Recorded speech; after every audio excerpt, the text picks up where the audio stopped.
హైదరాబాద్ లో కన్సల్టేషన్ మరియు 3,500 రూపాయల colour Doppler test Avis hospitals లో ఉచితంగా పొందండి. నమస్తే రమ్మగారు. నమస్తే జయ. రమ్మగారు, దేవి నవరాత్రులు మొదలవుతున్నాయి. నవరాత్రులకు సంబంధించి అమ్మవారికి ఒక్కొక్క రోజు ఒక్కొక్క అలంకరణ చేస్తారు. ప్రతిరోజు ఒక ప్రత్యేకత ఉంటుంది కదండి. అసలు ఎవరైనా జరుపుకోవచ్చా? మనం ఇంట్లో పూజా విధానం ఈ 9 రోజులు ఏ విధంగా జరుపుకోవాలి రమ్మగారు? నవరాత్రి పూజలు దేవాలయాల్లో అయితే విశేషంగా చేస్తారు. అవునండి. ఒక్కొక్క చోట ఒక రకంగా, విజయవాడలో ఓ రకంగా, మనకి ఇక్కడ హైదరాబాద్లో పెద్దమ్మ తల్లి దేవాలయంలో కొంచెం చిన్న చిన్న తేడాలు ఉంటాయి. దేవాలయం ఏ ఆగమాన్ని అనుసరిస్తుందో దాన్ని బట్టి వాళ్ళ ఆ పూజా విధానాలు ఉంటాయి. మనకి మళ్ళీ శ్రీశైలంలో ఒక విధానం, ఇట్లా ఖచ్చితంగా విధానాలు వేరేనా 9 రోజులు అమ్మవారి పూర్తిగా పూజా విధానం జరుపుతారు. ఇది మనం ఇళ్లల్లో కూడా చేసుకోవచ్చు. ఇళ్లల్లో ఆనుచానంగా పెద్దవాళ్ళ నుంచి వచ్చి ప్రతి సంవత్సరం కలశం పెట్టి అమ్మవారి అవతారాలన్నీ వేస్తూ ప్రతిరోజు ఏ అమ్మవారి అవతారం ఉంటే ఆ అమ్మవారి అవతారం ప్రకారం పూజ చేసుకునే విధానం బాగా విశేషంగా చేసేవాళ్ళు ఉంటారు కొన్ని కుటుంబాలలో అలవాటుగా. అలా కాకుండా మనలాగా మామూలు సామాన్యమైన వాళ్ళు కూడా ఖచ్చితంగా ఈ 9 రోజులు ఒక నియమం పెట్టుకుని పూజించుకోవచ్చు. చాలా పెద్ద విశేషంగా కాకపోయినా మన శక్తి అనుసారం మనం ఎంత చేయగలిగితే అంత నియమం తప్పకుండా కనుక చేస్తే చాలా విశేషమైన ఫలితం ఇస్తుంది. మామూలుగా మనకి ఈ కాలం ఏమిటిది, శరదృతువు మొదలవుతుంది. అవునండి. ఋతువు అంటే ఇప్పుడు మొన్నటి దాకా వర్షాలు ఉంటాయి. వర్ష ఋతువు తర్వాత కదా శ్రావణ భాద్రపదాలు వర్ష ఋతువు, ఆశ్వీజ కార్తీకాలు శరదృతువు. ఈ శరత్కాలంలో దేవి సాన్నిధ్యం ఎక్కువగా ఉంటుంది ప్రకృతిలో. ఈ సమయంలోనే అమ్మవారి యొక్క సాన్నిధ్యం ఎక్కువ. ఇప్పుడు చేసిన చిన్న పూజ కూడా చాలా మంచి ఫలితాన్ని ఇస్తుంది. పైగా ఋతువు ఒకటి ప్రశాంతమైన ఋతువు. ఇందులో ఏంటంటే వీటిని ఈ ఋతువులను ఏమంటారంటే యమదంష్టలు అలా చెప్తారనమాట. అనారోగ్యాలు వచ్చే ఋతువులు. వర్షాలు కదా, వానలు పెరిగి వానలు తగ్గుతూ చలి మొదలవుతుంది. అవును, అనారోగ్యాలు వస్తాయి. అలాగని మళ్ళీ ప్రకృతి ఏమో శోభాయమానంగానూ ఉంటుంది. ఈ రెండింటిని బ్యాలెన్స్ చేస్తూ మనం కొన్ని నియమాలతోటి కొంత పూజా విధానం చేసుకుంటే చాలా రకాల సత్ఫలితాలు వస్తాయి. అంటే ఆడవాళ్ళు, మగవాళ్ళు, పిల్లలు, పెద్దవాళ్ళు తేడా ఏం లేదు. ప్రతి ఇంట్లోనూ దేవీ నవరాత్రులు చక్కగా 9 రోజులు చేసుకోవచ్చు. 10వ నాడు విజయదశమి అపరాజిత దేవి పూజ చేసుకుంటాం. మొదటి రోజును మొదలుపెట్టి ఈ దేవాలయాల్లో చేసిన విధానంగా చేయకపోయినా మనకి ఏది వస్తే అది దాంతో మామూలుగా సాధారణంగా అమ్మవారికి ఏం చదువుకుంటారు, అందరూ కూడా లలితా సహస్రం చదువుకుంటారు, దేవి ఖడ్గమాల చదువుతారు, లేకపోతే దేవి త్రిశతి చదువుకుంటారు. ఈ 3 కాకుండా చాలా పెద్దదైన సౌందర్యలహరి చదివే అలవాటు కూడా కొన్ని ఇళ్లల్లో ఉంటుంది. మనకు అవి ఏవి రావు, కానీ పూజ చేసుకోవాలని ఉంది. ఒక ప్రత్యేకంగా ఒక స్థలం మామూలు మన దేవుడి పూజలోనే అమ్మవారిది ఒక ప్రత్యేకంగా ఒక కొత్త పటం కానీ ప్రతిమ కానీ పెట్టుకోవటం. తొలి రోజున పాడ్యమి నాడు బొట్టు పెట్టి మొదలు పెట్టుకోవడం. ఉభయ కాలాలు పూజ చేస్తే చాలా ఫలితం కనబడుతుంది. 2 పూటల. ఒకవేళ ఉద్యోగస్తులు చేయలేని వాళ్ళు తప్పకుండా ఒక పూట చేసుకోవచ్చు. సాయంకాల పూజ చాలా అత్యద్భుతమైన పూజగా చెప్తారు. సాయంత్రం పూట పొద్దున ఆఫీస్కి వెళ్ళిపోయినా కూడా సాయంకాలం చక్కగా దీపారాధన చేసుకోవటం. మంచి బట్టలు ఉతికిన, కొత్త బట్టలే అక్కర్లా, ఉతికిన బట్టలు, శుభ్రమైన బట్టలు, మడి కాదు కావాల్సిన శుభ్రత నియమం అది కావాలి. సాయంత్రం 6:30కో 7 గంటలకో దీపారాధన చేసుకోవటం. ఏదైనా మనకు వచ్చిన శ్లోకాలు, పుస్తకాలు ఏమైనా ఉంటే ఆ పుస్తకం పెట్టుకుని మెల్లిగా చదువుకోవటం. పంచోపచారాలు, షోడశోపచారాలు అంటారు. 5 రకాల ఉపచారాలు.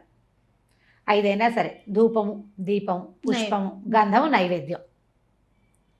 పుష్పంతో ఒక ముందట పువ్వులు సమర్పించడం, గంధాన్ని పువ్వుతోటి అద్ది సమర్పించడం అమ్మవారికి. గంధము, పుష్పము ఒకసారి అయిపోతాయి.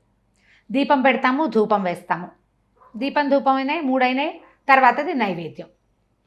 ఏదోను పండు, ఫలమో ఏదైనా పదార్థం చేయగలిగితే అదో, వడపప్పు, పానకమో, మన శక్తి మేర మన అవకాశాన్ని బట్టి శుభ్రంగా పళ్ళు ఉంటే పళ్ళు, పటిక బెల్లమో ఏదో ఒకటి నైవేద్యం పెట్టడం, హారతి ఇచ్చి నమస్కారం చేయటం. ఇంతే విధానం. దీంతో ప్రతిరోజు నియమం తప్పకుండా 9 రోజులు చేయండి. ఎంత ఫలితం కనపడుతుందో దీని తర్వాత తెలుస్తుంది. ఫలితము అంటే సాధారణంగా మనం ఏమనుకుంటాం, మనకు బ్రహ్మాండం పగిలిపోయే ఫలితాలు అక్కర్లా. సాధారణమైనవి, మానసికమైన ప్రశాంతత, ఇంట్లో ఆహ్లాదకరమైన వాతావరణం, ఏదైనా రావాల్సిన డబ్బులు అక్కడ ఉండిపోయి బాగా డబ్బు వసూలు కాక బాధపడుతుంటాం, ఆర్థిక పరిస్థితులు వెంటనే పైనుంచి పడిపోయినట్టుగా కాకపోయినా నిదానంగా ఈ 9 రోజులు ఎట్లా గడిచినాయో అట్లా మెల్లిగా మన పరిస్థితులు మన చేతిలోకి వస్తాయి. ఇలా రోజులు మంచివి ఇవి. అవును. ఈ రోజుల్లో మనం అమ్మవారిని తలుచుకోవటం, స్మరించటము, ధ్యానించటము, పూజించటము విశేషమైన ఫలితాన్ని ఇస్తుంది. గుళ్ళో చేస్తున్నారు కదా మనం చేయకపోతే ఏమని కానీ, మన ఇంట్లో లేదు కదా కొత్తగా ఎందుకు పెట్టుకోవటం అని కానీ అనుకోవద్దు. ఎవరమైనా చేసుకోవచ్చు. ఇప్పుడు ఇళ్లలో ఉన్న వాళ్ళు ఏం చేస్తారు, చక్కగా కలశాలు అవి పెట్టుకుంటారు. అవును. అంత పనికి వెళ్ళొద్దు అసలు. అది పెద్ద పని పెద్దది. చేయగలిగితే సరే సరే. కానీ దానికి మంత్రము విధానము చాలా ఉంటాయి. అవన్నిటికీ ఆలోచన ఇళ్లలో ఉండాలి. కానీ మనం ధ్యానించుకోవడానికి ఇంట్లో ఉండక్కర్లా, మనసులో ఉంటే చాలు. దానికి ఆనవాయి ఎక్కర్లేదు, మాకు ఆనవాయితీ లేదండి అలాంటి భయాలు ఏమీ పడద్దు. ఒక్క ఫోటో అమ్మవారిని కనిపించదు మనకి, లలితా త్రిపుర సుందరి కనపడుతుంది, చెరుకుగడ పట్టుకుని అవునండి అమ్మవారు కూర్చుంటుంది. అటు ఇటు లక్ష్మీదేవి సరస్వతీదేవి ఉన్నట్టుంటారు. ఎంత బాగుంటుందో. ఇంత చిన్న ఫోటో కొత్తది కొని పెట్టుకోండి ఈ సంవత్సరం. ఈ 9 రోజులు చేయండి. పొద్దున చేయగలిగితే రోజు పొద్దునే, రాత్రే చేయగలిగితే రోజు రాత్రే. 2 పూట్ల ఇళ్లలో ఉన్నాము చేసుకోగలము అంటే చక్కగా 2 పూట్ల చేసుకోండి. ఒకే స్తోత్రం 2 పూట్ల చదివినా తప్పలేదు. పొద్దున ఒకటి సాయంత్రం ఒకటి గుళ్ళోలాగా చదవాలని హైరాన్ పడద్దు. మీకు ఏది వస్తే అది, ఎంతసేపు చేయగలిగితే అంతసేపు స్థిమితంగా కూర్చోండి. ముందు కూర్చొని ఇది దేవీ సాన్నిధ్యం ఉన్న కాలమని, ఈ సమయంలో అమ్మవారిని స్మరిస్తే మనకి ఫలితం బాగుంటుందని తెలుసుకుని ప్రవర్తించాలి. దీంతో పాటు మనం ఎప్పుడూ చెప్పుకునేవే ఈ 10 రోజులు కొన్ని నియమాలు మాత్రం తప్పకుండా పాటించండి అందరూ. మొట్టమొదటిది అబద్ధాలు ఆడద్దు, దుర్భాషలాడద్దు, ఎవరితోటి పోట్లాడకండి. సాధ్యమైనంత సాత్వికమైన ఆహారం తీసుకోండి. మీరు పూజ చేసుకునేటట్టయితే చెప్తున్నాను, మీరు 9 రోజులు పూజ చేసుకోదలుచుకున్నారు అప్పుడు కొద్దిగా అంటే ఇతర పదార్థాలు కాకుండా శాకాహారం లాంటిది తీసుకుంటే కొంత బాగుంటుంది. సాధారణంగా చెప్తారు వీటికి నియమాలు అంటే ఏకభుక్తము, భూశయనము, బ్రహ్మచర్యము అని. ఈ 3 నియమాలు అంటే ఒక పూట తిని రాత్రిపూట టిఫిన్ తింటాం, లేదా పగలు ఉపవాసం ఉండి రాత్రి భోజనం చేయటం ఒక పూట. తర్వాత భూశయనం, నేల మీద పడుకోవడం. నేల మీద పడుకోలేరు అందరి వల్ల కాదు, మంచం మీద పడుకోండి ఏం పర్వాలేదు, పడుకోగలిగితే కింద పక్కేసుకొని పడుకుందాం. ఇక బ్రహ్మచర్యము, వివాహమైన వాళ్ళు కొంచెం భర్తకి దూరంగా ఉండటం అనే నియమం. మీరు ఇలా చేయదలుచుకుంటే ఈ నియమం పెట్టుకుంటే 9 రోజులు ఉంచుకోండి. నియమంతో చేయదలిస్తే ఆ నియమం నేను చేయలేనండి, ఈ నియమాలన్నీ మాకు కుదరవు, పూజ మాత్రం చేసుకుంటానంటే పూజ అయినా నియమం తప్పకుండా చేయండి. నియమం తప్పకూడదు, ఏది పెట్టుకుంటే అది అప్ టు యూ పూర్తిగా. ఆ నియమంలో చక్కగా సాయంకాలం వేళ రోజు దీపం పెట్టి ధూపం వేసి కాస్త నైవేద్యం పెట్టి హారతి ఇచ్చి నమస్కారం చేసి 2 పువ్వులు అమ్మవారికి సమర్పించి అంత మాత్రం పూజా విధానం చేసుకున్నా కూడా చాలా ఫలితం ఇస్తుంది. ఈ 9 రోజుల పాటు మీరు అమ్మవారికి చేసే చిన్న పూజ, మన ఇంట్లోకి ఎవరైనా వస్తే ఒక బొట్టు పెట్టి ఓ పండు చేతిలో పెట్టండి. పళ్ళు లేవు, ఏ గులాబీ పూలో చామంతి పూలు ఉన్నాయి, 2 పువ్వులు ఎత్తి చేతిలో పెట్టండి. పువ్వులు కూడా ఇవ్వచ్చు, పువ్వులు తాంబూలంగా ఇవ్వచ్చు, పళ్ళు ఇవ్వచ్చు. మనం ఏదైనా పదార్థం చేసుకున్నాం ఉండండి ఈ పూట అని భోజనం చేయించండి.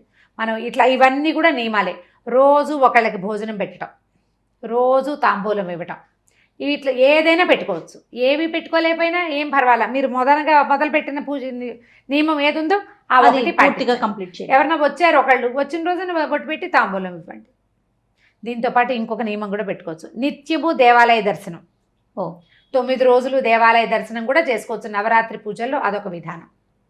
అమ్మవారి గుడి ఉంది, వెళ్ళి దర్శనం చేసుకుంటాం. 9 రోజులు దర్శనం చేసుకుంటాం, సాన్నిధ్యంలోకి వెళ్తాము, నమస్కారం చేసుకుంటాం. అక్కడ ఏదో మంత్రం చెవిని పడుతుంది, తీర్థం ప్రసాదం సెఠారీ తీసుకుంటాం. ఆ నియమం చాలా 10 రోజులు తప్పద్దు. ఈ 9 రోజులు ఏదైనా పెట్టుకుని కనుక చేస్తే ఇలాంటి రోజుల్లో చేసేటువంటి చిన్న చిన్న నియమాలు కూడా అత్యద్భుతమైన ఫలితాన్ని ఇస్తాయి. ఎవరి శక్తి అనుసారం వాళ్ళు నియమ పాలన చేస్తూ కనుక ముందుకు తీసుకెళ్తే జీవితం బాగుంటుంది. పిల్లలకి అలవాటు చేయొచ్చు ఈ పద్ధతి. మనకే ఏదైనా రకరకాల సమస్యలు ఉన్నాయి, మానసికమైన ప్రశాంతత లేదు, ఆధ్యాత్మికంగా ముందుకెళ్ళలేకపోతున్నాము, అలాంటి ఉద్దేశాలు ఉన్నవాళ్ళు, పరిస్థితుల్ని హ్యాండిల్ చేయలేకపోతాము అనుకున్న వాళ్ళు, సమస్యల వలయం సుడిగుండాల్లో ఉన్నవాళ్ళు, ఇలాంటిది ఏ నియమం తీసుకుని ప్రార్థన చేసినా కూడా ఈ 9 రోజులు చాలా ఫలితాన్ని ఇస్తాయి. ఆలోచించి మన అవకాశాన్ని బట్టి, మన ఓపికను బట్టి, మన శక్తియుక్తుల్ని బట్టి ఏదైనా సరే ఏదో ఒక నియమాన్ని తీసుకోండి. ఇలా మంచి రోజులు సంవత్సరంలో కొన్నిసార్లు మనకి ఇట్లా వస్తూ ఉంటాయి. వచ్చినప్పుడు దాన్ని యూటిలైజ్ చేసుకోవాలి, ఉపయోగించుకో. ఆ రోజుల్ని మనం ఉపయోగించుకోవాలి. ఇప్పుడు ఇవన్నీ ముందంతా పెద్దల రోజులు. అవునండి కదా, ఇప్పుడు ముందంతా పెద్దల రోజులు అయ్యాకే అమ్మవారి రోజులు మొదలవుతాయి. ఈ 9-10 రోజుల పాటు మనం నియమంగా ఉండి ఏదైనా చక్కగా పూజ అది చేసుకుంటే మంచి ఫలితం ఇస్తుంది, ప్రశాంతతనిస్తుంది. ప్రధానమైనది ముందు మన బుద్ధికి కుదురు, మన ఇంట్లో ప్రశాంతత. అసలు మానసిక ప్రశాంతతకు మించింది ఏముంది రమ్మగారు? ఏముంది, ఉపవాసాలు చేస్తావా చేయవో, ప్రసాదాలు చేయగలవో లేవో, దండం పెట్టడానికి ఏమి, దండం పెట్టుకోవచ్చుగా. ప్రశాంతంగా మనస్ఫూర్తిగా ఒక్క నమస్కారం చేసుకుంటే కనుక ప్రకృతి మన ఎడల ప్రశాంతంగా ఉంటుంది. ఎందుకంటే అమ్మవారి సాన్నిధ్యం అంతా ఇప్పుడు ఈ కాలంలో ఉంటుంది. కాలం మనకి అనుకూలిస్తుంది. ఇప్పుడు చేసే పూజ అంతా కూడా కాలానికి పూజ, సమయానికే పూజ. అప్పుడు అమ్మవారు దాన్ని కరుణించి మనకు కావాల్సింది ఏదైనా ఇస్తుంది, మన తాలూకు మన యోగ్యతని బట్టి. అంతే, తప్పకుండా రమ్మగారు. చాలా చాలా మంచి విషయాలు చెప్పారు. నమస్తే. నమస్తే జయ. ఈ వీడియో కనుక మీకు నచ్చినట్లయితే లైక్ చేయండి, షేర్ చేయండి. మరిన్ని వీడియోస్ కోసం మా ఛానల్ని సబ్స్క్రైబ్ చేసుకోండి.